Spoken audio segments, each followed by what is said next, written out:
I'm Beth Shibley coming to you from Sunflower House. This is actually in Sunflower House. This is the first chance we've actually had it actually taking place from my office at Sunflower House at Merritt Square Mall. With me today for Caregiving 101 series, our fourth session, Keeping Your Well Full, are Jane Peach from Assisting Hands, Martin Concepcion from Vitas, and Jitel Patel from Coastal Occupational Therapies. And I'm going to let each one of them introduce themselves as they are opening up their sections. I think we'll maybe start with Jane, who's going to, and when you're ready for me to start your slides, let me know, Jane, but tell me a little bit about yourself. All right. Hi. Thank you. Thanks, Beth. I am a licensed clinical social worker, and I'm with Assisting Hands. We're a home care company. We do custodial care, and we have 4 care managers that supervise the CNAs in the home, as well as mediate with the families and the client, and just help negotiate everything from doctor's appointments to the varied stressors of aging. What I wanted to talk about, what Beth and I have talked about for over a year, is how do we maintain a sense of well-being when we're a caregiver, whether it's professional or a family caregiver. And you can go ahead and put the slide up about burnout. And I think that term gets used often. Sometimes we refer to it as compassion fatigue. And it really is a state of emotional, physical, and mental exhaustion. This is usually caused by prolonged stress. It occurs when you feel overwhelmed, just things are out of the ordinary, they're unpredictable, and you feel emotionally drained and just unable to meet some of the constant needs. Most of that sometimes is because we're trying to handle things ourselves, and we're not always very good at asking for help. The warning signs I often hear from clients and family members is they themselves didn't recognize the warning signs. Someone else gently shared with them some of their concerns. Generalized fatigue. Folks say, you know, I feel like I'm a walking zombie. I don't get anything done, either because I'm tired all the time or I'm just not motivated, and everything feels big, magnified. Irritability, decreased patience or tolerance for people that you work with or that you're even caring for. That extreme state of tension and stress, find that we make errors in our lives. Both Beth and I have been family caregivers and are, and you know, you do things like lock your keys in your car, not just once a year, but maybe once a month, and things that mistakes you just don't normally make.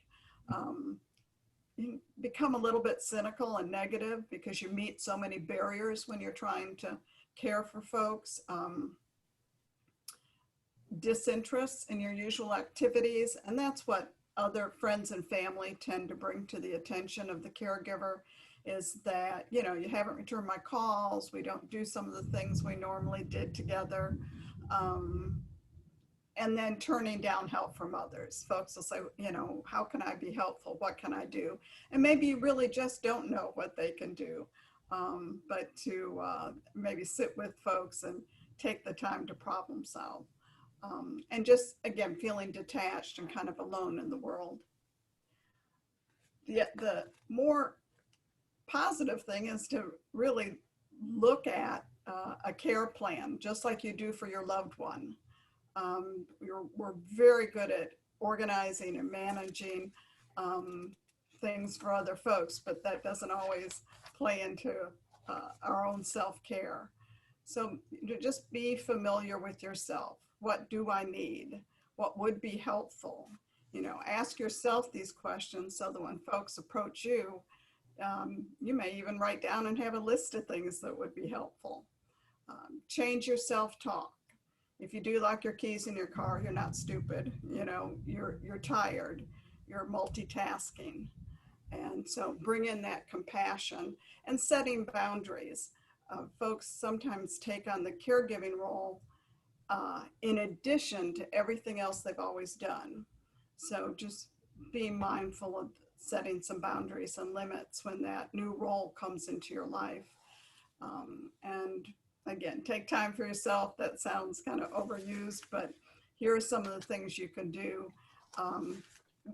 Folks find so helpful to maintain a routine. During times of high stress, I found, and people have reported, it helps to keep things predictable. There's enough surprises when you're caregiving, so whatever you can keep in place that's predictable and routine, that really helps alleviate the central nervous system's fight or flight reaction to your daily life. Set the tone for each day, whether you get up 10 minutes early and take time for yourself. Set something up for yourself that does remind yourself that you're important as well.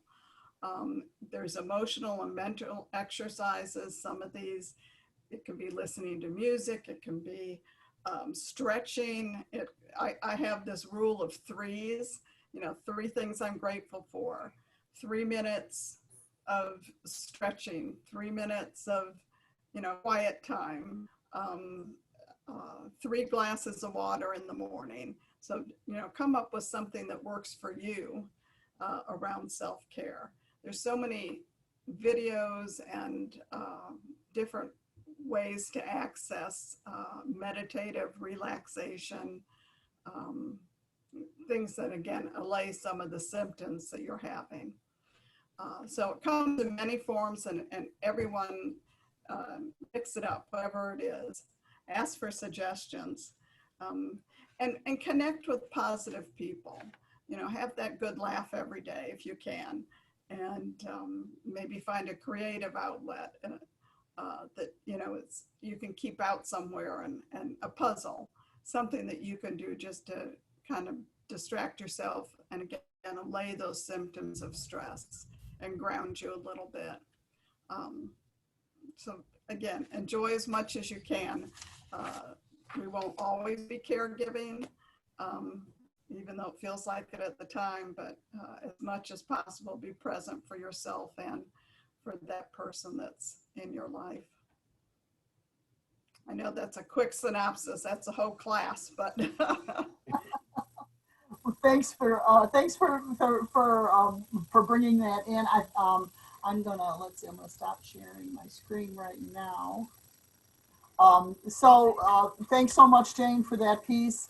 I think you're absolutely right, Jane. It's important that we start to recognize, and sometimes it is very much other folks that recognize those pieces before we do, because we put ourselves so far down the list of things that we care about that we're not even paying attention to ourselves when our bodies and our minds are just screaming at us.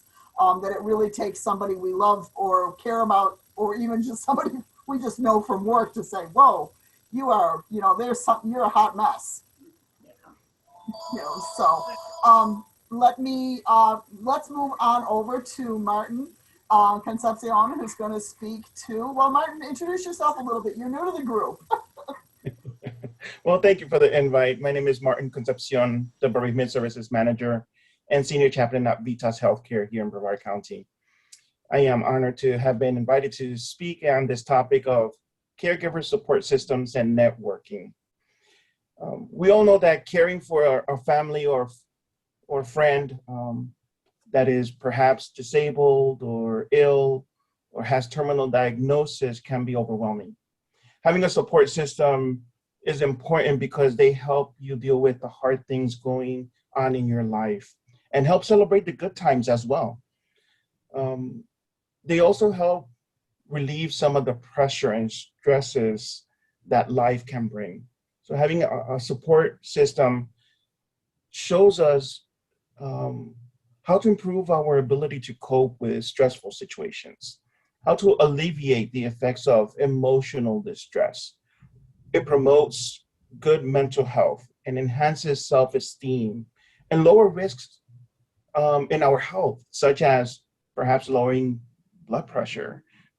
When we're caring for someone, we are at a go all the time, like Jane was telling us, and our blood pressure just rises. So having a support system helps us kind of keep cool and collected. It promotes ongoing healthy lifestyle behaviors and encourage adherence to a treatment plan. Progressive and chronic illness may lend itself to a long goodbye. The progressive stages of the illness may require different sets of skills, knowledge, and resources, which promotes you or prompts you, better said, to seek information and resources that can be accessed in a support group setting. Additionally, the psychosocial and spiritual needs are very much present for both the patient and caregiver. Primarily because our grief begins at the time we learn that a terminal diagnosis has been given. And sometimes it even begins before that when we see significant changes in the health and behaviors of our loved ones. This comes to be known as anticipatory grief. Anticipatory grief happens when we start noticing these changes and we no longer can do the things that we used to do, and we kind of miss those opportunities and kind of we struggle with our identity. So therefore that becomes the anticipatory grief. When we realize that it's terminal, we start lamenting the having to say goodbye and that in the near future, we will no longer have this loved one in our lives. Support systems are really important to help us carry through these emotional situations that we go through. Furthermore, caregivers perform many tasks. So recreation, relaxation, relationships, and self-care often are delayed or put aside to address the needs of our loved one. That's where caregiver support groups and networking can prove to be a great benefit, where we are reminded of the importance of caring for self, develop a multifaceted support network, nurture and nourish the total being, maintain contact and communication with family, friends, and believe it or not, with self. Sometimes we give so much of ourselves into caregiving that we forget who we are and what's important to us. And also to communicate with healthcare providers and perform life planning.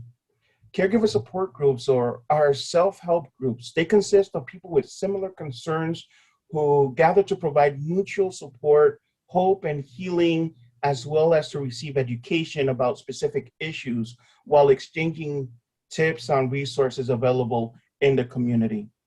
Support groups are not the only types of support systems, but also family could be a support system.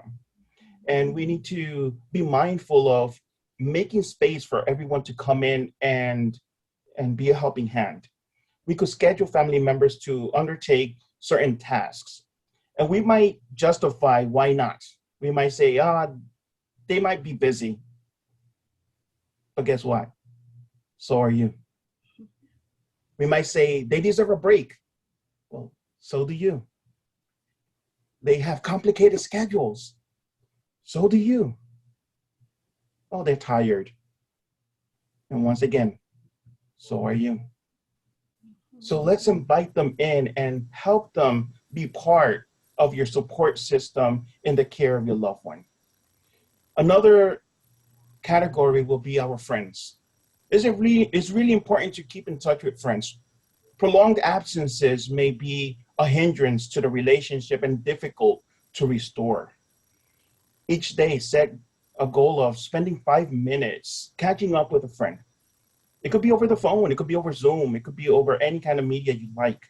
Talk about something that is fun, unrelated to caregiving. And if they ask, give an update if you like, and then switch topics. Always remember that it's appropriate to say, thank you for your concern. How about if we talk about X, Y, and Z today, and I promise at another point, I'll give you a clear update on what's going on and how I feel and how you could help. But right now, let's just catch up and keep that relationship going. Friends oftentimes want to help out. They don't always know how. So let us allow them to come in and help, even if it's just sitting with our loved one while we run errands or do laundry or just sit back and take care of ourselves. Just having that peace of mind, knowing that our friend is there to support us and our loved one. Sometimes communities of faith is part of our support system. If spirituality is part of your life or the life of your loved one, make rooms for spiritual leaders to come in and visit, for them to come in and offer a cooked meal, or maybe allow them to go out and to the grocery store for you and give them a list of things that you need. They want to be helpful. A lot of times people with the faith community consider themselves to be part of the family, the extended family, of course. So they want to also chip in, even if it's just once a month. Affiliations based on common interests, such as clubs and or other organizations, are really important to keep and maintain. Stay connected with areas of interest. Too often, caregivers push aside things they love to do, and when their loved one is no longer here, they often find themselves lost because their identity evolved around being a caregiver for so long that they find it hard or pointless to reconnect. Partly because of their grief, but also because it's been so long that now it's almost impossible to get back and reconnect. In conclusion, support systems and networking connects us with people that can relate to our experience as a caregiver. It warms our heart to spend time with people that understands and can relate. Their situation might be different, but there's a sense of kinship that grows within the group. It provides you with the opportunity to freely express yourself without fear of offending anyone, especially a family member. And this is a safe place where we could say things that you otherwise cannot or would not say to your family and friends. Staying connected gives us the assurance that we are not alone, while we walk away with the reassurance that I can do this. I will stand strong. Thank you, guys. Thank you. Thank you, Martin. That's really good. There were so many things that you said right there that I really connected with. Right now, I think I've talked with both Tel and Jane on different occurrences. I really haven't had a chance yet to really spend some time unloading on you all about my caregiving experiences. But my mom, It would be an honor. So right now, one of the things that my mom has been struggling with has struggled with in the past, and better and lesser extent, is keeping connected with those friends because of my dad's long illness. You're absolutely right. It had gotten to the point where, and then, of course, COVID didn't help. I think COVID has made it all, again, just complicated everything. But to be able to keep those connections with her friends, and their lives continue to move forward and their friendships continue to move forward. And she did what she could, and she did stay in touch with them to some extent, but so much of her life was caught up with that she sort of, it stretched the boundaries of some of her friendships, and getting back into that was not an easy thing. The reason she has been able to is because she did keep just a little bit of a connection. It doesn't have to be, 3 times a week out for lunch with the girls. It doesn't have to be going over to the clubhouse to play mahjong all the time. But it's, just that every once in a while reaching out stuff that just keeps that, preserves that relationship. And I think that that's really important while you are in the process of caregiving.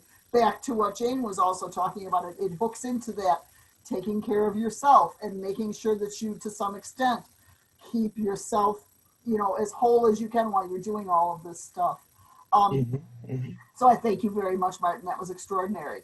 I particularly liked also how you expanded my thinking in terms of a support group, to extend to family and friends and all that informal network that we already have. A lot of times I think we think of support groups as only those formal things that we go to at Sunflower House or at St. Francis Reflections or Assisting Hands or Vitas, that, Mhm. that just sitting around a group of the chairs, but it's much more than that. So I thank you very Absolutely. much for widening that. Our third speaker today is Jitel Patel from Coastal Occupational Therapies. And welcome, Jitel. You're also new to this group. Tell us a little bit about yourselves and then let us know what you're going to speak on. Hi, everyone. Thank you for having me today, and I'm hoping to be able to share some good info with you guys. From Coastal Occupational Therapy, we're a mobile therapy group in Brevard County, so we service all the seniors, all the way from North County to, well, as far as we get requests from, so we're out there seeing our seniors, and during COVID, they were home, so a lot of them have been debilitated. So we're out there taking, best care as we can for them, providing all the OT, PT, speech needs that they have. So yes, and what we'll be talking about today, kind of following up from both Jane and Martin and Beth, what you said, the whole everything about caregiver burnout and, making sure that you're taking care of yourselves. And the two most important things is nutrition and exercise. As caregivers, we're busy all day helping your loved one with doctor's visits, treatments, chores around the house, paperwork. You have this new responsibility that you're taking on, the new role, head of the household. So when do you really have time to really plan out your exercise, really plan out your meals? But that's when, like Jane had said, caregiver burnout happens. And that caregiver burnout is really crucial. As a healthcare provider myself, I've seen a lot of caregivers go through that. You're physically tired, you're mentally exhausted. And so when caregiving leaves barely enough time for the essentials, it's hard to tend to your own needs. We know that balancing the pressures of family and life commitments, along with the duties of caring for your loved one, it can be difficult. But you won't be able to care for anyone very well if you don't take care of yourself. So maintaining your health will give you energy you need to successfully take care of everyone in your family. So a quick few tips, especially when it comes with the exercise. Put a time on your planner. I know things can get really busy between appointments and planning things out for the day, but put a little, some time on your planner for half an hour. Write down when you will fit your exercise into your day, which makes it more likely that you'll stick to that routine, stick to that schedule. It also gives you an opportunity to see that, what you may need to find, maybe if you need to find an alternate caregiver or someone that can come into the house while you're out for a workout. And speaking of the exercise, do something that you love. Any form of physical activity will help you increase your level of fitness and combat stress. So find one or two type of exercises that you enjoy. It could be, you're going out for a brisk walk. If you have a pool or community pool, going out for a swim, walking your pet if you've got a dog, doing some yoga, gardening. Take some time out just to be by yourself and do a little bit of activity that gets your heart pumping. That's what we're looking for in exercise. We're not looking to have you go out and go pump some iron at the gym, but anything that gets your heart going, that it releases endorphins in your body. The endorphins are your happy hormones. They keep stress at bay, keep anxiety at bay, and keep you in a better mood. And start slow. Build your level of fitness slowly. Have a goal in mind. Maybe start with 15 minutes a day, and then work up to the recommended goal is 30 minutes a day. So start with maybe 10, 15, whatever you can achieve, and then move on to 30 minutes of exercise most of the day, most of the week, Monday through Friday. The best way I found, and I usually recommend, is find a fitness friend. Whether you've got a neighbor, a friend that's down the block or somewhere, call them up. So that when you're setting up your time on your planner, make sure you call that friend and say, hey, we're going to meet today at this time. That knowing that someone is waiting for you to show up, or that you're going to go for a morning walk, it's a powerful incentive. Working out with a friend also brings a level of motivation, commitment to your workout. So having a friend is also, to talk to while you're doing your activities, a stress reliever. Exercise in increments. If you cannot fit in the 30 minutes of a walk, try three walks, 10 minutes throughout the week. The variety might be the ticket to staying motivated. Walking, whether it's walking, running, yoga, Pilates, or swimming. And while you're doing that, don't forget to also add in a little bit of strengthening exercises too. Like I said, you don't have to go to the gym. If you can, That's a great progress too. Now you're building on muscle mass. But if you've got weights at home, any sort of exercising equipment, make use of that. Start building up on the strength as well. Because exercise at the end of the day provides an outlet, right? Like I said, the endorphins released when you exert yourself, they're mood lifters, and they keep depression and anxiety at bay. And exercise also a 1-2 punch, because the best way to keep lean muscle mass and to lose weight at the same time is a combination of exercise and dieting, which we'll kind of talk about, the nutrition portion. So keeping the weight off, you might notice stress also doesn't help with weight gain, right? You're gaining a lot of weight while you're stressed, while you're caring for your loved ones. So this good combination of exercise and proper nutrition slows down the aging process as well. So in speaking of nutrition, you may wonder what your day-to-day nutritional choices have to do with being a caregiver. Well, the food that you eat affects your moods, your overall health and immune system. So when you experience the ongoing stress of caregiving, good nutrition becomes critical to maintain your health and well-being. Stress and eating. Stress of any kind can impact eating patterns. When you're busy taking care of someone, your own nutrition becomes secondary concern, or even an afterthought, right? You're skipping meals because you're trying to plan out a proper meal for your loved one. You may not take the time to cook, let alone take some time to sit down and to a healthy meal. Or you may eat by default, consuming whatever's handy, right? Picking up those snacks, picking up those sugary foods, those sodas, anything you get your hand on because it's quick. That way you can get back to caregiving. But in all of that, your eating is no longer about self-nurturing or even nutrition because you're worn out. Stress also has a big impact on your immune system. So trauma and stress and grief have a detrimental effect on your immune system. So when you're stressed with your caregiving duties, you may experience frequent cold sores, viral infections.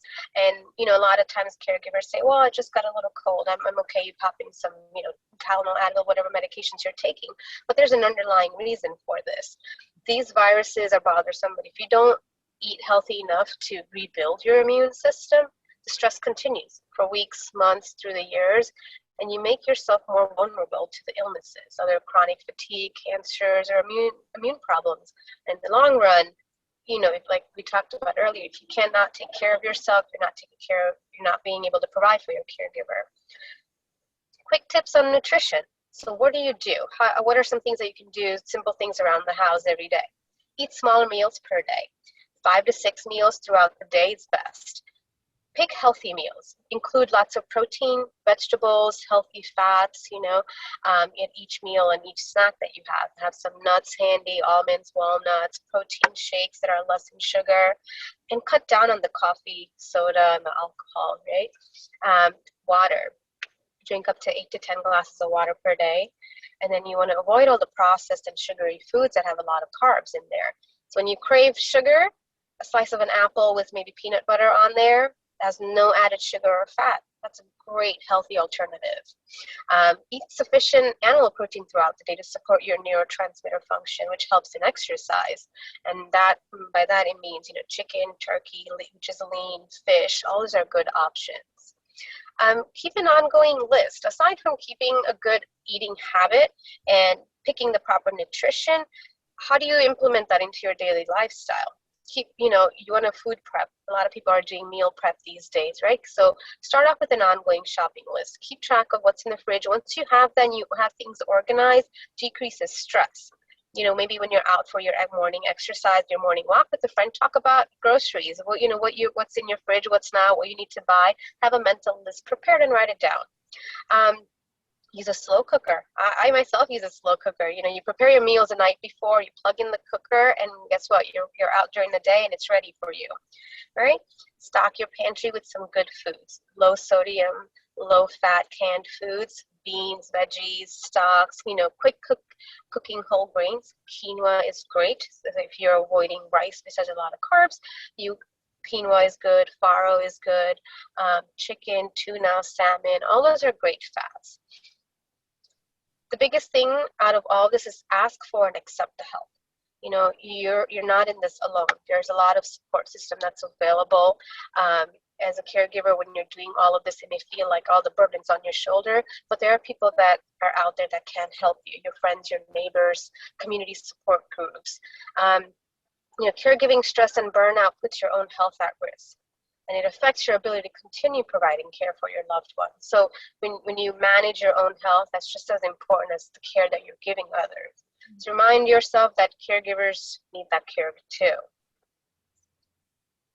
And that's it. Thank you. Thank you so much, Chatel. Chatel, what I really liked about yours was what stood out for me there was that you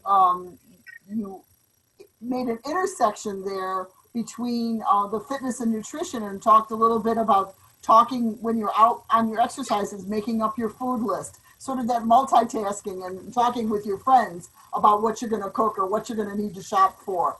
So there's ways to be able to, there are ways to make our self-care time productive and rather dense. It doesn't have to be, we can fit a whole bunch of stuff into what equates to probably, less, an hour or so a day between, fitness, nutrition, self-care, talking with a friend, paying attention, doing some those three things you were talking about, Jane, and all of those stuff at the same time. If we can just fit in 45 minutes or so, throughout the day, or an hour throughout the day, you're right, it doesn't have to be all in one big chunk. Maybe it's a little bit here and a little bit there. I think that and when you can layer stuff together on top of one another, it's sort of like a buy one get one that we all love, in Publix and like, oh my goodness. Yeah. Yeah, and share some cooking tips with your friend when you're out for a walk, or whatever activity you're doing. Lots of healthy recipes that are out there, lots of slow cooker recipes. You can, like you said, multitask. It doesn't have to be, you set a time for the exercise, you set a time for shopping. You can do it all together. And, then when you get home, you've got that extra time for caregiving. You're not so stressed, Yeah, absolutely. And I was saying to Mom the other day, I said, shopping counts as exercise. If you're pushing that cart around and you're walking for 15 or 20 minutes, you can count that as exercise, Mom. You can maybe you don't have to, that counts, That's right. So, there's things that we can do that we don't necessarily always consider traditional exercise or traditional support groups, or paying attention to the self-care that we talked about, Jane, sometimes it's about thinking outside the box. So I appreciate each one of you today coming in to talk about self-care and keeping your well full. We will be doing, this is the fourth of the, like I mentioned before, this is the fourth session of our Caregiving 101 workshop. We'll be doing it all again in October, and I'm hoping I can count on folks to be able to help me out again. Jane, you're about ready to go away on vacation, correct? I will be gone the month of October, yes, So, but we'll see if we can hook up. We'll talk. Well, and that's fine. But Martin and Chatel, thanks very much for doing this, and Jane, once again, thanks very much. Appreciate all of you. Have a wonderful day. And I've been trying to mute my audio today because we've got a nasty thunderstorm, and I'm not sure how many other people are doing it. But Chatel, it looks like you're on the road, so be careful going home today. Yes, thank you. Thank you very much. I'll talk to you guys soon. Bye-bye. All right, bye-bye. Bye-bye. Thanks, Beth.